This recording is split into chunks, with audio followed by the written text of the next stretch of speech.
Bien, alors je vais vous présenter ici une technique, un savoir-faire qu'on peut rencontrer parfois en exercice.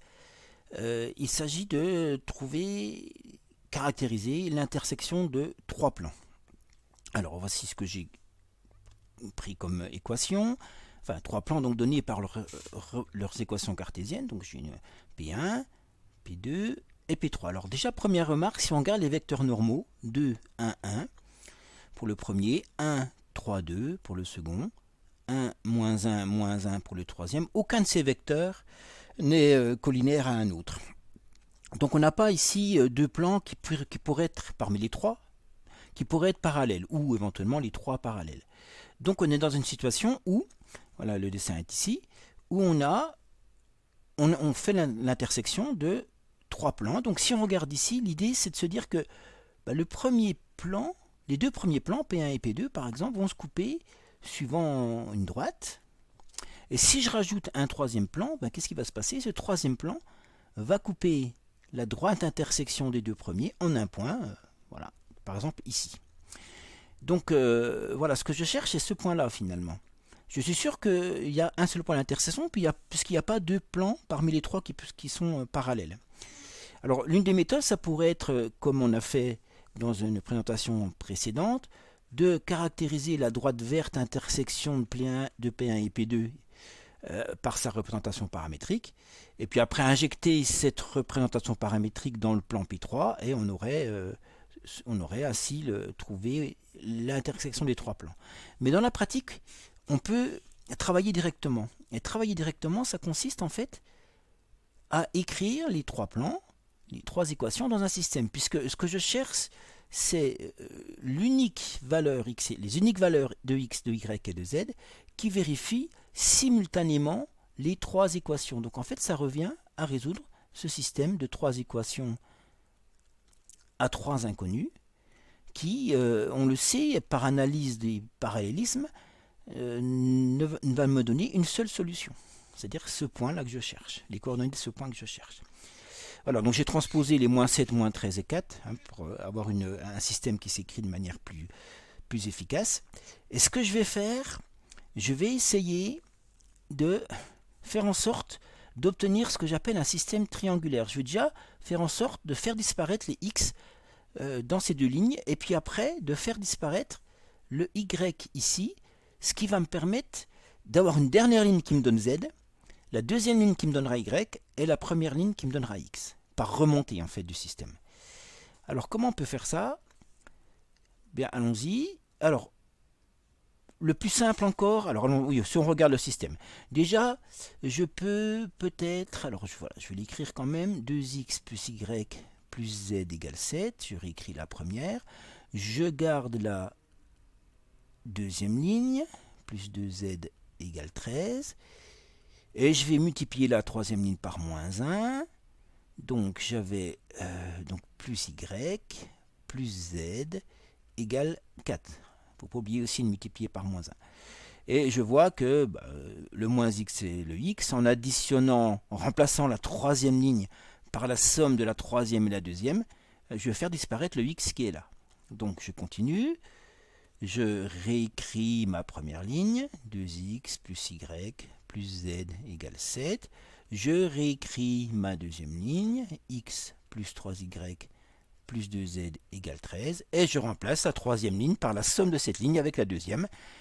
Donc moins x plus x 0, 3y plus y 4y, 2z plus z 3z, 4 plus 13, 17.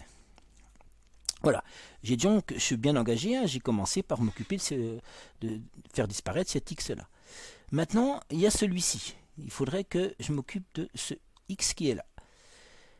Alors comment je vais faire ça? Eh bien, je vais par exemple garder la première ligne, la réécrire, alors c'est un peu rébarbatif mais c'est important de le faire, multiplier la deuxième ligne par moins 2, moins 2x, moins 6y, moins 4z égale moins 26, et je réécris la troisième ligne telle qu'elle, voilà, sans la modifier.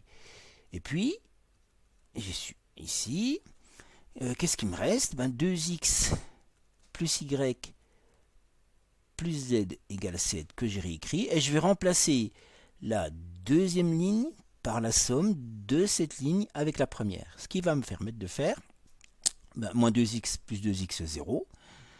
Moins 6y plus y, donc moins 5y. Moins 4z plus z, moins 3z. Et moins 26 plus 7 qui fait moins 19. Et je réécris ma ligne ici. Voilà, égale 17. Alors je suis bien parti, j'ai bien réussi à retirer ces deux choses-là. Et il me reste celle-ci, à m'occuper de ça. Alors là, c'est peut-être un petit peu plus embêtant. Il faudrait que j'essaie de supprimer le 4y en me servant du moins 5y. Donc voilà, je vais faire deux opérations. Donc je réécris, j'y touche pas à la première ligne. Elle va toujours être avec des x, y, z. La deuxième, je la multiplie par 4 pour obtenir moins 20y moins 12z égale 4 fois moins 19, donc 40, 36, donc moins 76. Voilà, j'ai multiplié par 4. La deuxième, je la multiplie par 5. 20y plus 15z égale 50, 35, 85. Voilà. Et donc là, je remets ici. Donc je réécris la première ligne. 2x plus y plus z égale 7. Je garde la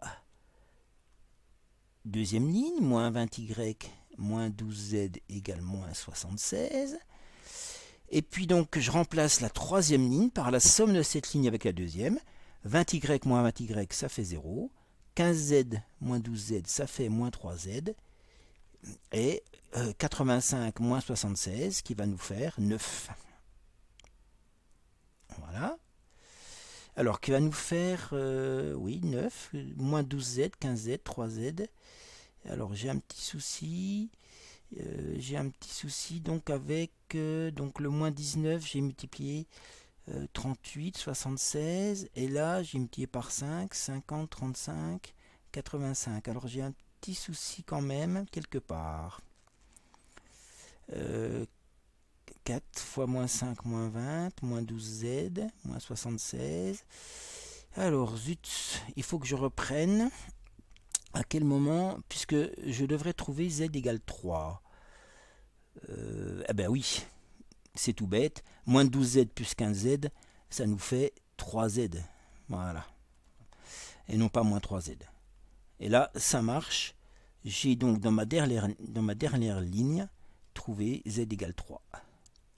Voilà, j'avais préparé avant, j'avais trouvé 3, c'est pour ça que j'étais surpris. Ok, ça marche. Alors si z égale 3, je remplace.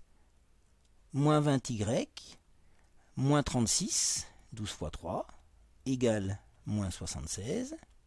Voilà. Et en haut, 2x plus y plus 3 égale 7. Alors on y approche. Donc z égale 3. Je l'ai, celui-là. Alors, moins 76 plus 36, ça fait moins 40. Moins 20y égale moins 40, ça va nous faire y égale 2. Et si y égale 2, en haut, j'ai 2x plus 2 plus 3 égale 7. 3 et 2, 5. 7 moins 5, 2. 2x égale 2. Et donc, j'arrive ici à x égale 1, y égale 2, z égale 3. Voici les coordonnées de ce point I ici, d'intersection, coordonnées 1, 2 et 3. Voilà. Alors ça, c'est une technique un peu particulière quand même. Hein.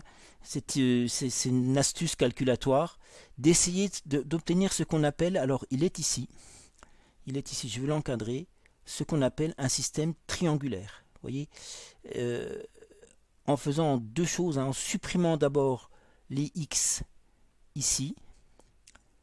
Voilà. Hein, alors attendez, je vais prendre, hop, en supprimant les x là et après le y là, par des manipulations, addition, combinaison linéaire, j'obtiens un système comme celui-ci qui est pratique parce que la dernière ligne me donne z Donc si j'ai z, j'ai y, et si j'ai y et z, j'ai x. Donc il se résout en fait, on va dire, par remontée, ces systèmes triangulaires. Donc c'est une astuce calculatoire. Il y a bien d'autres façons de résoudre le système, mais celle-ci est assez efficace. Voilà donc comment on peut trouver l'intersection de trois plans dont aucun des deux n'est parallèle. Alors si on revient sur les systèmes de trois équations à trois inconnus, il se passe la chose suivante, c'est que pour des systèmes comme ceux-là, le type de solution qu'on peut avoir, c'est soit un unique point, comme j'ai trouvé là, ou alors, si par hasard, deux des lignes sont proportionnelles au sens où elles ont un vecteur normal collinéaire, en fait, eh bien on va pouvoir trouver l'ensemble vide, parce que si j'ai deux plans parallèles strictement, l'intersection de ces deux plans étant vide, rajouter un troisième plan, ça ne changera rien. Ou alors les deux premiers plans sont complètement confondus, c'est-à-dire qu'en fait ils sont proportionnels aussi bien dans le premier membre que dans le deuxième. Et donc dans ce cas-là, l'intersection des deux premiers plans, ça fait un plan.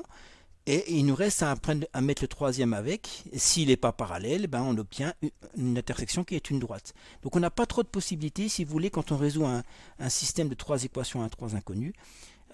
Soit l'ensemble vide, si deux des plans sont strictement parallèles, ou les trois strictement parallèles, donc au moins deux des plans strictement parallèles, soit un point uniquement, si aucun des plans n'est parallèle à un autre. Et qu'est-ce qui me reste comme possibilité? Soit une droite, si deux des plans sont complètement confondus. Alors ça voudrait dire par exemple deux des plans complètement confondus, c'est-à-dire que par exemple celle-ci, 2x plus y plus z égale 7, ça voudrait dire que j'aurais une ligne qui serait par exemple donc proportionnelle, on va dire, je sais pas moi, je multiplie par 10, 20x plus 20y plus 10z, alors pardon, plus 10y plus 10z égale 70. Dans ce cas-là, j'aurais les deux plans qui seraient identiques. Donc ça revient après à trouver l'intersection de deux plans uniquement. Voilà, cette présentation est terminée.